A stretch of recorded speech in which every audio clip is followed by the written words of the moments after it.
Legal, pessoal. Muito bem, que bom estar com vocês aqui. Eu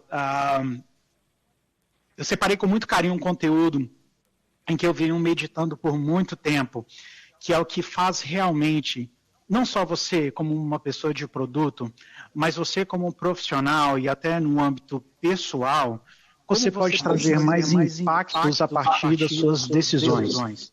Nós tomamos decisões todos os dias.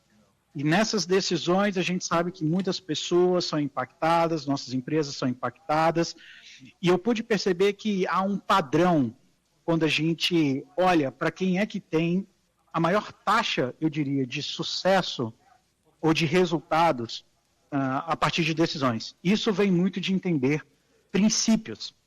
Então vem um tema hoje do nosso conteúdo que é princípios essenciais de um gestor de produtos de alto impacto.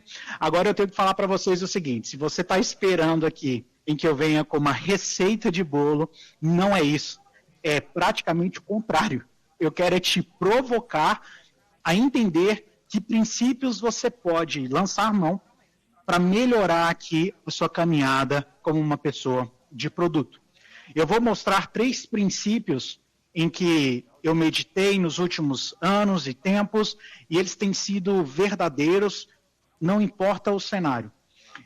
E a partir desses princípios, eu espero te encorajar a tomar um próximo passo e criar os seus, e meditar também naqueles que estão sendo compartilhados por aqui. Muito bem, se você não me conhece, eu sou o Sullivan, eu sou atualmente o cofundador da Lincoln Health. A Lincoln é uma startup Health Tech que cuida de pessoas com doenças crônicas não transmissíveis a partir de uma tecnologia em um time de saúde, mas não só isso, a gente também tem a tecnologia como SaaS para empresas que têm atendimento primário de pacientes, a gente ajuda a fazer o monitoramento remoto de pacientes. Algo bastante técnico aqui, mas só para você ganhar um pouco da perspectiva. Eu comecei a minha jornada trabalhando na IBM, com 7 anos em vendas, apesar de ser um cientista da computação. E isso, no momento, foi bastante caótico para mim, porque eu queria estar desenvolvendo softwares e não vendendo tecnologia. Mas hoje, se eu posso sentar em uma cadeira de produto e se eu posso desfrutar desse ambiente digital com muita fluidez, é porque lá no passado eu aprendi como lidar com tecnologia e negócio ao mesmo tempo e entender essa interseção. Mas desde lá, eu também sou ex-sócio da maior aceleradora da América Latina, eleita a melhor 3 vezes, que é a ACE. Então, nessa caminhada, eu orientei mais de 12 mil empreendedores, acelerei mais de 500 startups. E quando eu falo isso, eu digo que não foi simplesmente acelerar com dicas, gente. 500 startups foi sentar, como nós estamos aqui, frente a frente, discutindo negócio, produto, investimento, marketing, sabe, em todos os aspectos. E isso me levou também a trabalhar com grandes corporações de inovação corporativa, onde eu pude participar em mais de 100 projetos aqui. Então, dentro dessa caminhada, aproveitei e escrevi 2 livros, um foi como coautor, e eu vou falar um pouco disso, mas também tenho me envolvido bastante, no geral, com toda a comunidade de produto, de inovação, de empreendedores, então tem uma passagem aí interessante como mentor no Google Launchpad, no WeWork Labs, entre vários outros. Aqui nos Estados Unidos também já estou bastante envolvido nisso. E passagem por grandes universidades como professor, como SPM, FIAP e FGV. Como foi colocado aqui, sim, eu moro nos Estados Unidos, mas ainda trabalho para o Brasil. Então, só a título de curiosidade, se você alguém está planejando fazer isso, olha, vamos nos conectar, eu acho que eu posso bater um papo aí com você. Bom, esses são os 2 livros, Transformação Radical e o Produto Insights. Transformação Radical é o que a gente conta como é fazer inovação na linha de frente das empresas, como eu saio de uma inovação que é intangível e coloco ela lá na célula do Excel, calculada com ROI. E produtos são os meus insights, a minha visão de mundo sobre produtos, e aí eu tento trazer conteúdos que são bastante originais aqui, e é um compilado do que eu venho escrevendo na minha newsletter, que se chama Product Ride. A propósito, se você quiser conectar comigo, aproveite esse momento, pegue aí teu celular, leia esse QR Code, lá você vai encontrar não apenas sobre mim, alguns materiais, conteúdos que eu compartilho, mas também baixar o material que está sendo agora apresentado aqui para vocês. Legal? Muito bem. Instruções de voo dadas, vamos seguir aqui com o nosso conteúdo. Mas eu quero começar então com uma brincadeira com você. Essa brincadeira vai ser o seguinte, eu preciso que você interaja aqui comigo e eu queria que você prestasse muita atenção, porque senão a brincadeira ela não vai parar de pé. Eu preciso da sua ajuda, tá bom? Então, a primeira é o seguinte, eu tenho aqui quadrados à esquerda, círculos à direita, com temas e palavras bem diferentes, bem variadas, tá? Eu quero que você olhe para um círculo e escolha ele. Pode escolher qualquer círculo aqui, mas escolha um círculo, tá bom? Escolha esse tema aqui para você. Decorou esse tema? Agora eu quero que você fique com ele na cabeça.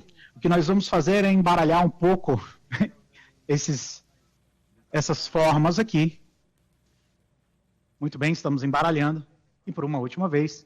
E agora vem o exercício que nós vamos fazer.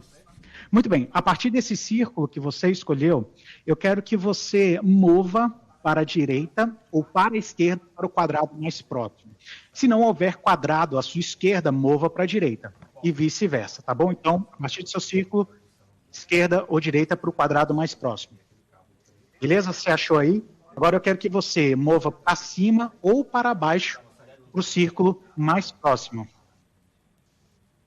Você achou? Agora você vai mover na diagonal, tá bom? Na diagonal pode ser diagonal para a direita, diagonal para a esquerda, mas você vai mover para a diagonal, para o quadrado mais próximo.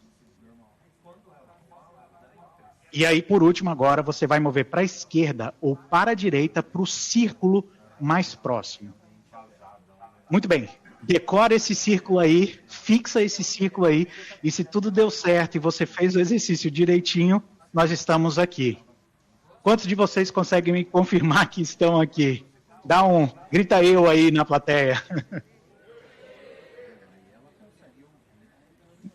Muito bem. Eu espero que alguns de vocês tenham ficado aqui. Muito bem.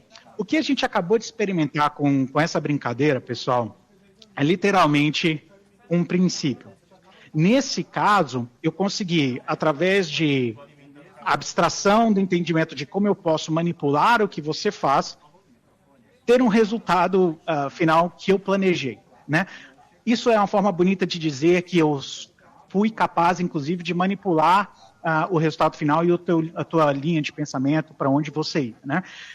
Isso não é segredo. Para quem é estudioso de produto, sabe que esse princípio de design comportamental vem lá do Papa chamado B.J. Fogg, o pai da persuasão tecnológica, onde ele diz que o princípio para você desenhar qualquer comportamento é você partir do seguinte: o comportamento vai ser o resultado de 3 coisas: motivação, a habilidade e um gatilho. Quando você tem esses 3 elementos ocorrendo ao mesmo tempo, você consegue ter qualquer tipo de comportamento. Isso é tão verdade, é tão poderoso, que se você parar e meditar com calma, você consegue influenciar praticamente tudo. E o insight aqui é que você não use isso para o mal, mas para o bem, também está ciente que você também pode ser manipulado e como você tem que sair desses casos. Muito bem, mas o nosso papo aqui não é para falar do B.J. Fogg, do seu modelo de persuasão tecnológica. Eu só quero dizer que isso são princípios onde, entendendo que é motivação, habilidade e gatilho, esses pontos de partida eu consigo ir muito além e, como eu coloquei aqui, tomar melhores decisões, impactar melhor o usuário, impactar melhor o produto e as nossas empresas. Então, para a gente partir do mesmo ponto aqui, o princípio para nós ele vai significar a origem, o início. Se nós pensarmos em uma refeição, o princípio seriam os ingredientes. O que é que eu preciso entender ali? Quanto mais próximo do ingrediente eu estou, mais fácil fica eu entender a minha refeição. Eu sei que se eu preciso deixar ela mais salgada, mais agridoce, mais doce, se eu entendo os componentes, os ingredientes, eu consigo, por assim, fazê-lo. Então, o que nós vamos discutir aqui é princípios da gestão de produtos. E aí, a ideia é que os desafios que a gente enfrenta no nosso dia a dia, a partir do momento que agora eu entendo as coisas como um princípio, a vida fica mais fácil. Muito bem? Então é isso, aperte o cinto aqui que a gente vai começar a falar dos princípios. Eu vou mostrar alguns slides para vocês e a partir disso eu espero encorajá-lo a encontrar os seus. Mas o primeiro aqui vai se chamar a Trindade da Qualidade. Então, esse é o primeiro princípio de 3 princípios. E a ideia aqui é que você, uma vez entendendo isso, nossa, isso tem um poder assim imenso de destravar muita problemática no nosso dia a dia. Você vai perceber. Mas vamos lá. A qualidade, ela é uma trindade. E quais são esses 3 elementos da qualidade? O primeiro é a objetividade e a subjetividade. A segunda é a preferência e o terceiro é o discernimento. Vamos explodir cada um deles para que isso tenha coerência. Lembrando de novo, que a gente está falando aqui são de princípios e não frameworks. Isso quer dizer que nós não somos refém do método. Se você eventualmente entender que a trindade da qualidade pode ser simplesmente 2 elementos, a dualidade, tudo bem também. Mas é a gente entender o que é a origem, né? Então, são esses 3 elementos aqui. Vamos começar entendendo o que é a objetividade e a subjetividade. Nesse momento, o que a gente está querendo entender é o quão bom é o meu trabalho, quando a gente avalia a qualidade. Tá, quão bom é o meu trabalho? Quão bom é o seu trabalho? E existem elementos que são bastante objetivos, diretos, indiscutíveis, e existem aqueles que são subjetivos. Depende um pouco de algumas coisas, né? Então, se nós estivéssemos comparando o livro versus qualquer artigo digital, imagine que a gente teria a seguinte análise. Para cada um desses elementos que vocês estão vendo aqui na tela, eles são elementos aqui objetivos e subjetivos, e essa régua, essas linhas representam uma régua de quão bom, tá? São essas coisas. E aí eu estou comparando o livro, que é o em vermelho aqui, e o artigo que está em azul. Quando a gente está olhando aqui para conforto para os nossos olhos, fica claro que um livro ele tem na régua de qualidade um maior conforto, né? Porque ele não é uma tela com luz azul, isso não vai cansar os olhos, né? Esse tipo de coisa. Então a gente pode aqui concordar, na verdade não há muito concordar, isso é objetivo, né? Isso tem respaldo científico para conforto de olhos, o livro vai ser bem melhor. Um artigo digital em uma tela, isso já complica. Por outro lado, quando a gente fala de iluminação do ambiente, poxa, se eu estou no escuro, dificilmente eu vou conseguir ler um livro, então ele perde, nesse caso, em uma régua de qualidade aqui, para um artigo digital que vai estar em uma tela que brilha, né? Claro, existe aqui um Kindle da vida, né, que pode ter lá sua tela que brilha e tudo mais, mas nesse caso a gente está comparando mesmo um livro que não tenha toda essa tecnologia. E assim por diante. Então, a primeira coisa que eu quero que vocês percebam é que há, de fato, aqui aspectos objetivos e subjetivos, tá bom? Mas esse é o primeiro tópico quando a gente fala de qualidade. O segundo aqui, a gente vai falar de quão bom é o meu trabalho de acordo com a minha preferência. Esse elemento já é o seguinte, todo mundo tem um gosto, tem uma preferência formada. Essa preferência, ela pode vir evoluindo com o tempo e tudo mais, mas todo mundo vai ter uma preferência. Eu gosto sempre de dar um exemplo de café. Quando a gente bebe café, existem pessoas que gostam do café morno, tem gente que gosta de café gelado, tem gente que gosta de café pelando, muito quente.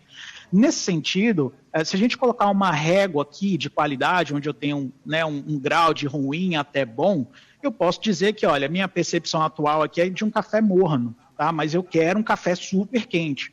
E aí, nesse caso, se a gente está analisando a qualidade, o café não está bom ao estar morno. Então, essa é uma preferência importante para a gente entender. E por último aqui, pessoal, o que a gente vai ver é o discernimento. Que aqui, a pergunta que está é o quão bom você quer que seja alguma coisa. E aqui a gente vai complicar um pouco, mas ainda assim vai fazer sentido para você. Imagine que no discernimento a gente vai comparar 2 pessoas analisando a qualidade de algo, tá bom? E nesse caso eu posso ter pessoas que têm o mesmo gosto e discernimento diferentes. Então, olha só que fantástico. Por exemplo, você foi uma pessoa, vamos falar do café, você foi uma pessoa que estudou como fazer um bom café e descobriu que a temperatura ideal do café que potencializa o seu aroma e o seu gosto é 76 graus Celsius. Muito bem, isso você ganhou porque você fez curso, entendeu tudo passo a passo do café. Então, a sua régua aqui, tá bom, de discernimento, a régua de qualidade, ela tem vários níveis porque você trouxe educação, trouxe sabedoria, trouxe conhecimento. Quando a gente analisa a régua aqui de uma pessoa que não tem muito discernimento, ou o café ele está morno ou está quente, mas o quente, não importa se ele está a 50 graus Celsius ou 76, que maximiza, para ela já está bom, o importante é estar quentinho, vamos colocar assim. Então, quando a gente olha, a pessoa aqui que tem um discernimento menor, tá bom? Então, essas na régua aqui, essas divisões representam a qualidade do seu discernimento. Aqui, nesse caso, a pessoa 2 só tem 2. Você pode ter o mesmo gosto e esse gosto bater aqui. Tá bom? Porque nesse caso ocorreu da qualidade, tá, em que você, como pessoa 1, no seu autodiscernimento, está 76 graus de café, aqui a pessoa 2, 76 para ela está ok, então o gosto bate. Mas existem cenários que não são tão assim, né? E nesse cenário é quando eu tenho o mesmo discernimento e gosto diferente. Tá? Então pode ser que eu e você, nós fizemos o mesmo curso de café, mas ainda assim você gosta do café um pouco mais frio do que o ideal 76, que é o que maximiza tecnicamente o café. Então, nesse caso, a gente vai discordar na qualidade do café. Tá? Então, por exemplo, para mim não vai estar bom, porque não está na temperatura ideal, mas para você está ok. E a gente tem um último cenário aqui, quando o gosto e o discernimento diferente. E aí é quando a sua régua de análise e conhecimento é uma, da pessoa 2 é uma outra, e a gente está sendo bem diferente aqui em termos de qualidade. Como vocês podem perceber, então, isso forma a trindade da qualidade. 1, aspectos objetivos e subjetivos. O meu gosto é o segundo. E terceiro, discernimento. Bom, se você entendeu isso, e lembra que eu falei para vocês que a gente não ia falar aqui de frameworks e nem nada, mas de princípios, se você entendeu isso, você vai perceber que isso tem um poder, assim, infinito de resolver diversos problemas do seu dia a dia em produto. Seja em discussões de backlog, seja em discussões do tamanho de um MVP, seja em discussões com seus stakeholders. Você entendendo isso, você rapidamente vai entender, tá, na regra de qualidade onde eu estou, agora o que eu faço? O que eu faço, né, para resolver essa questão? E aí eu vou trazer um exemplo rápido aqui da Lincoln. Esse é um print da nossa tela, a home do nosso aplicativo. Tá? E na home a gente tem esse ícone aqui. Gente, esse ícone aqui, ele quase foi o responsável por um churn de uma conta importante da Lincoln. E você vai pensar, poxa, mas só um ícone? Sim, só um ícone. Porque quando a gente desenhou o aplicativo, né, a visão do design era que todos os ícones seguissem um padrão. E eu acho que para quem está aqui na plateia como design, você também deseja isso, né? Você não quer uma bagunça de tipos de ícones. Então a gente escolheu, por assim dizer, todos que têm um aspecto outline, né, de linhas, que não tem cores, não estão preenchidos. Mas aí um determinado cliente falou, olha, não está bom assim, isso parece um botão de link. E para mim, que trabalho com produtos digitais há muito tempo, isso não se assemelha a nada com um botão de link. Entretanto, o que veio na minha cabeça na hora foi a trindade da qualidade. Então tem coisa aqui. E aí o que eu percebi era assim, se a gente colocar a nossa análise de Lincoln como um expert aqui em produto, eu sei que o ícone estava no ideal, estava dentro do propósito de design do aplicativo, mas aqui para a pessoa isso não estava bom, e a régua de discernimento dela, de fato, era menor. Mas a gente tinha um gap aqui de qualidade imenso. E aí eu tinha duas estratégias aqui. Ou eu levava, né, a qualidade para o que o cliente espera, que nesse caso era pintar o ícone, ou eu ia literalmente educar a pessoa para entender, olha, mas isso não é o que conversa com a nossa percepção de um aplicativo de qualidade. E aí, acho que você já pode entender qual foi o caminho que a gente fez. A gente acabou pintando o ícone mesmo sendo contra nesse sentido. Mas isso ajuda, pessoal, a entender o quanto é importante colocar discussões tão simples quanto essa, mas que quase foi um churn de um cliente, porque ele literalmente achava que isso ia em alta escala prejudicar os seus pacientes, embora os nossos números nunca tivessem mostrado isso, os nossos dados nunca tivessem mostrado isso, entendeu? Então, nos ajuda aqui a posicionar da melhor forma para resolver essas questões. Então, esse é o primeiro princípio que eu queria compartilhar com você, né? A trindade da qualidade. Seguindo aqui, o segundo de 3 é o que eu chamo de a procura da simplicidade. Lembrando lá daquele filme, A Procura da Felicidade, eu falei, nossa, me veio um questionamento uma vez que eu estava caminhando e pensando, o que torna um produto simples, o que torna um produto simples? E o que aconteceu foi que o nosso aplicativo, ele conecta com dispositivos de saúde, como monitor de pressão arterial, glicosímetros e tudo mais. E quando a gente tem essas integrações, obviamente há uma interação ali de pop-up dizendo, olha, a gente integrou, a gente conseguiu ler os seus dados e tudo mais, quando a gente conecta com esses dispositivos. Mas ocorreu um caso em que a gente teve que complicar a interface, porque as nossas pessoas de 60 anos, mesmo aparecendo um pop-up dizendo que os dados tinham sido lidos, eles não tinham tempo de reação para ver aquilo. Eu não sei se entre ler e não ler, a pessoa ia lá pegar um café, não sei o que ela fazia, mas o fato era que a gente percebeu que a gente precisou complicar por propósito, para fazer com que fosse mais fácil. E isso me deu um nó na cabeça. E quando surgem esses tipos de dilemas, eu gosto de meditar muito. E assim, eu lembro que foram assim, quase 45 dias meditando nisso, lendo artigos, lendo cases, tentando entender aonde está a questão. E é isso aqui que eu quero compartilhar com vocês, porque isso acabou se tornando um princípio para mim fortíssimo, tá? Que a simplicidade, ela não é sobre remover as coisas, ela é complicar também. Isso é contra-intuitivo. Talvez seja bastante intuitivo para a turma de design, ou que está mais próximo, mas isso também talvez não é tão simples da gente absorver quando a gente vem da área de negócios, onde talvez o mais é o melhor, né? E aí, esse é um exemplo clássico para vocês. A minha esposa aqui em casa, por exemplo, ela tem um desktop que tem o mouse aqui, o Magic Mouse da Apple, e o teclado também, mas o Magic Mouse aqui, ele é uma peça lindíssima de design, vamos pensar assim, é quase uma obra de arte, né? Assim, é lindo ter ali o computador para mostrar com essa peça tecnológica, mas aí eu digo, isso é bonito até o momento que você precisa carregar. Aí você pira, porque você está no meio, sabe, de um trabalho importante, às vezes precisa enviar e de repente o mouse para de funcionar e você tem que virar ele de cabeça para baixo, carrega e espera. Você não consegue nem usar o mouse carregando, né? Então, esse é o tipo de coisa em que remover não necessariamente é a melhor ideia. E aí, eu estudando a Apple, lembra que eu falei para vocês que eu fiquei estudando bastante? Estudando a Apple, eu cheguei num case interessante deles do controle. Não quer dizer que eles não aprenderam com o mouse. Eles aprenderam, porque quando eu estudo o controle lá do Apple TV, eu pude perceber que antigamente eles tinham um controle super minimalista e se gabavam disso. E aí eu fiquei olhando para isso e eu pensei, e se eu pedisse para minha mãe colocar a TV no mudo com esse controle, o que ela faria? Não faria, gente. Ela clicaria um monte de coisa. E aqui tem um insight importante. Quanto mais a gente remove elementos de um produto, mais você empurra para o cliente ele entender aquela dinâmica.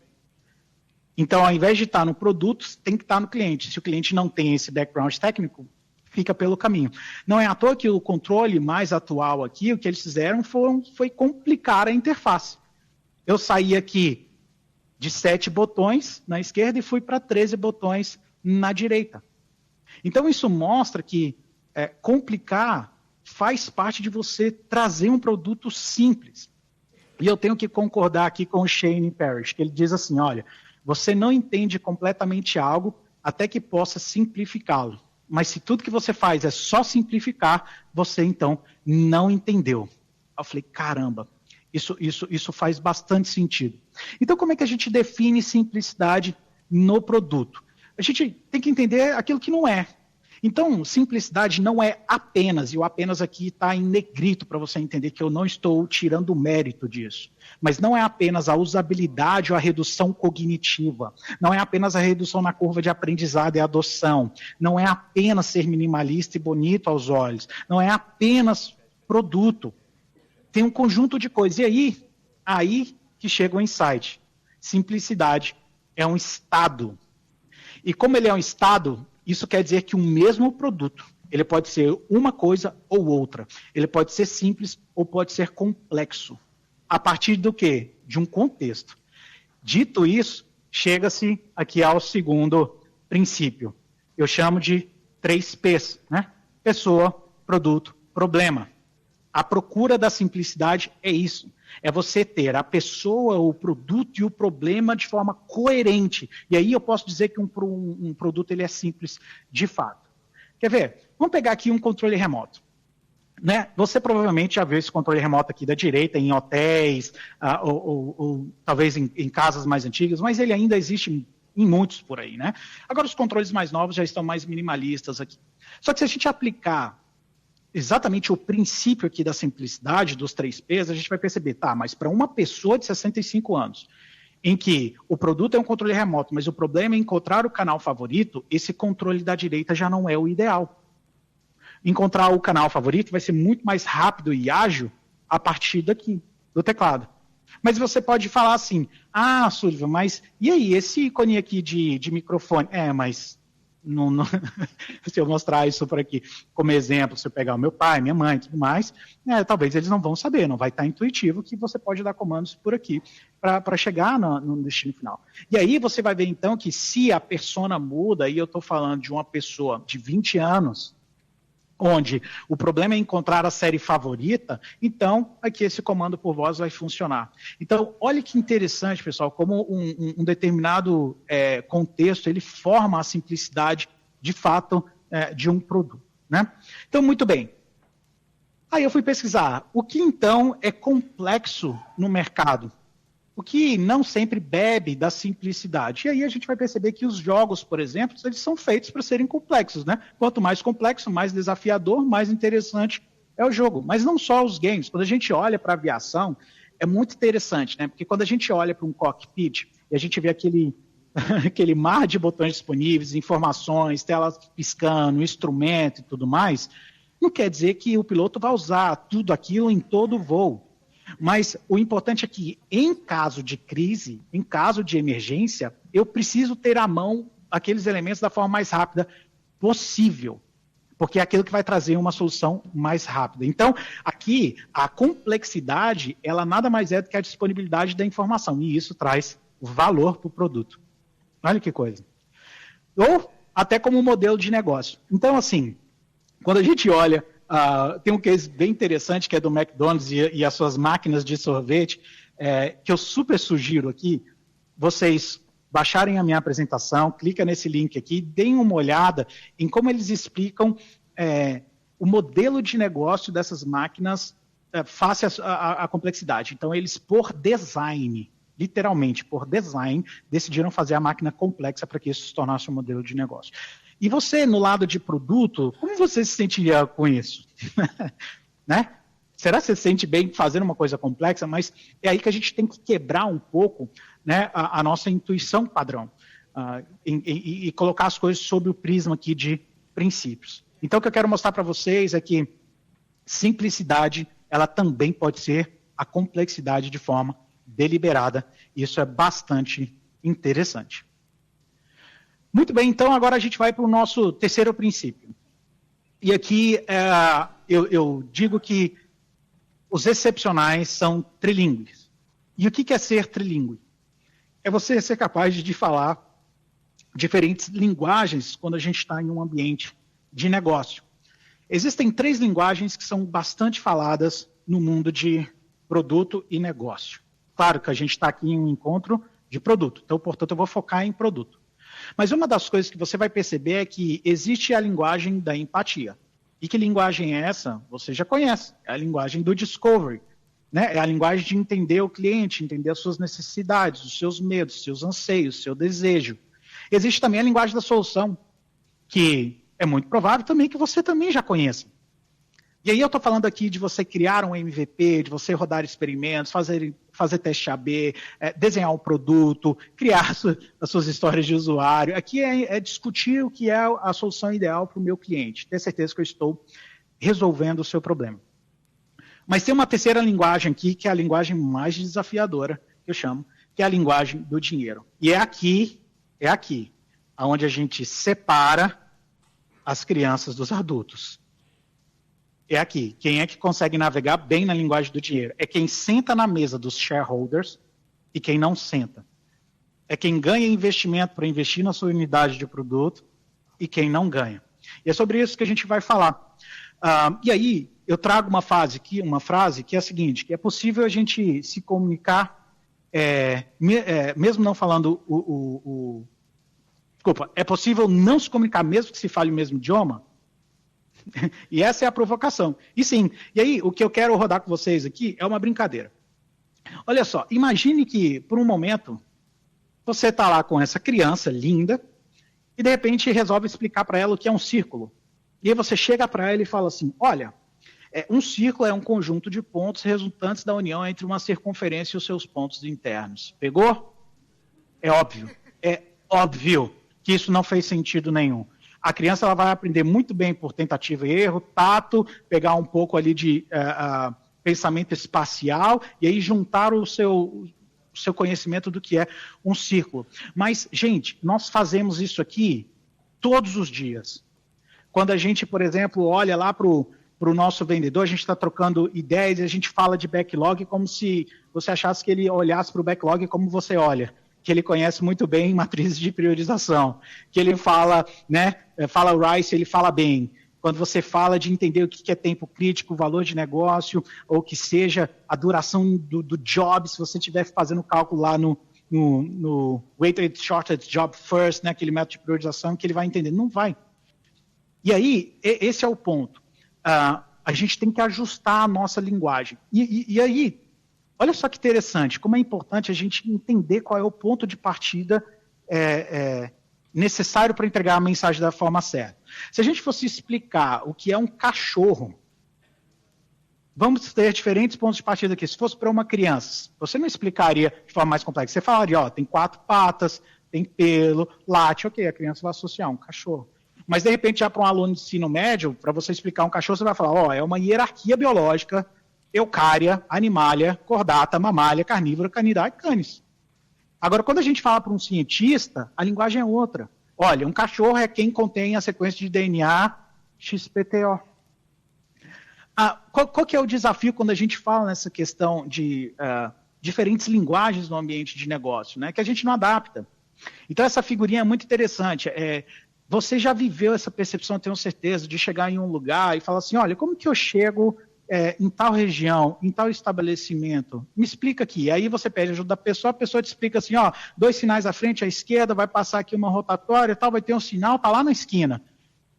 Na cabeça dela tá tudo muito claro, a rota, mas a gente não pega a coisa tão fácil, né? A gente, ai meu Deus, espera aí, repete, deixa eu pensar devagar e tudo mais.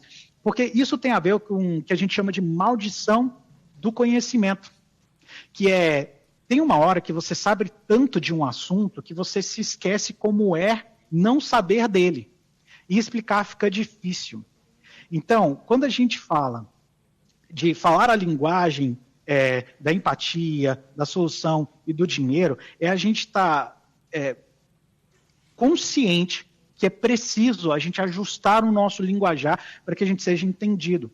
Tá? Então, da mesma forma que a gente não vai falar de forma muito técnica com o nosso cliente, também a gente não vai falar de forma, talvez, de muito negócio, com uma área muito, muito técnica, porque aí você vai estar descolado e você perceber essa variância que é o X da questão.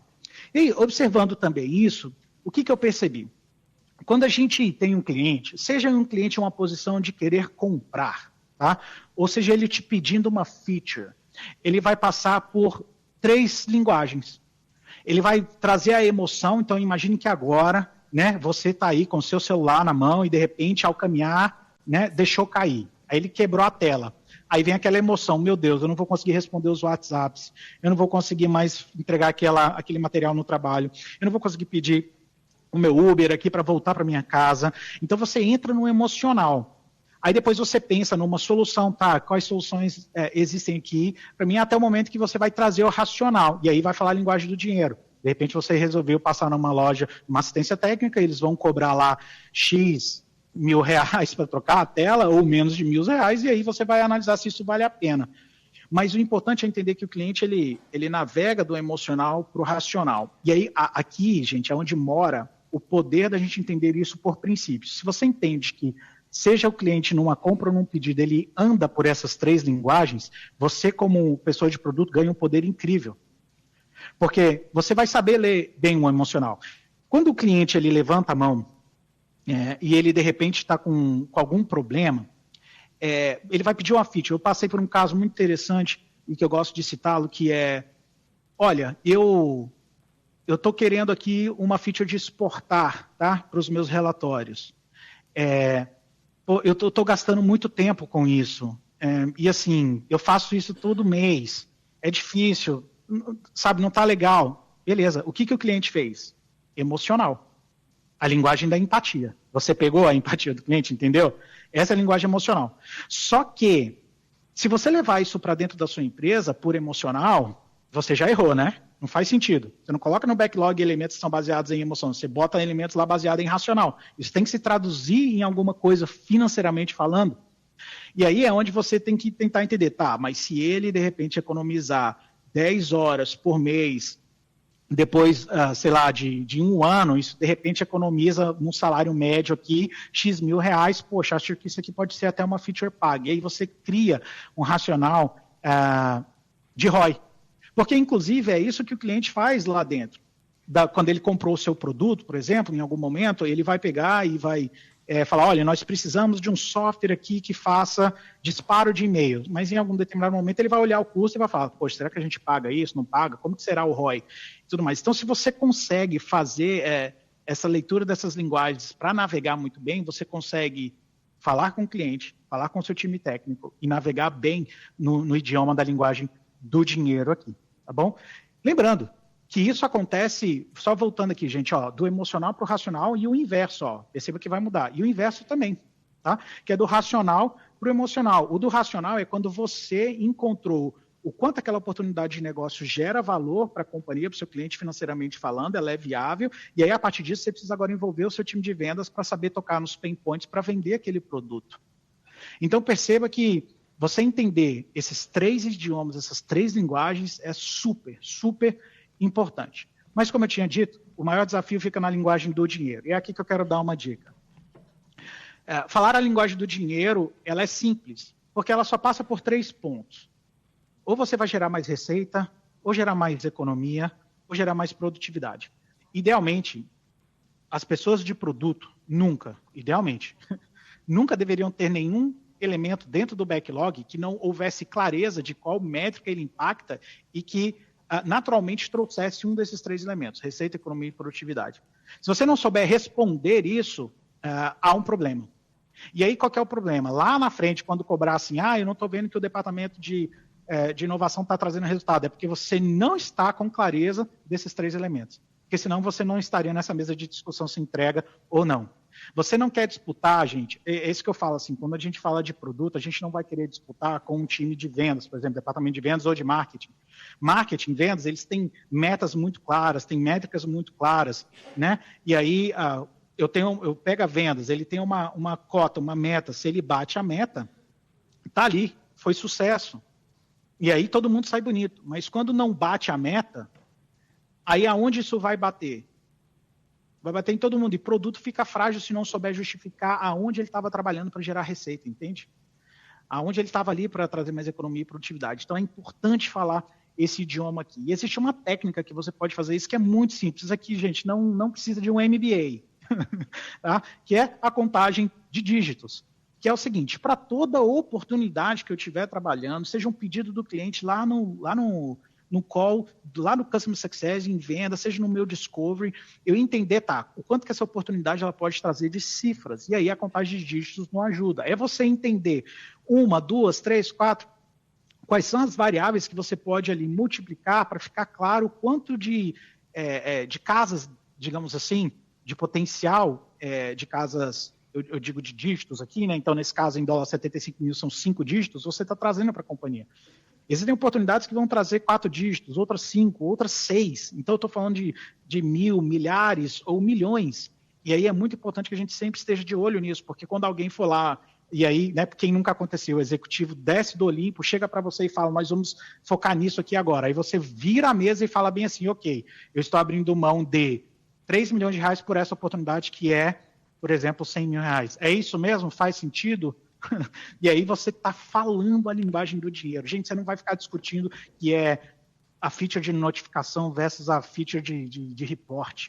Entende? Então, esse é um ponto bastante importante. E é tão verdade, até eu fiz esse post aqui, de forma recente no LinkedIn, onde eu disse, olha, se o negócio ou o produto ele não estiver crescendo, então uma ou mais das linguagens aqui carece fluência. Pode perceber, pode investir tempo, você vai ver que uma delas não está com clareza. O produto não está dando certo, então você talvez não está endereçando a dor correto. O produto não está dando certo, então talvez não é a solução correta. O produto não está dando certo, talvez você não descobriu o modelo de negócio financeiro que para o negócio de pé. Então, faz bastante sentido aqui. Beleza? Então, resumindo, pessoal, o que nós vimos aqui? Trindade da qualidade, a procura da simplicidade, e os excepcionais são trilingües. Fica a minha provocação aqui para você, tá?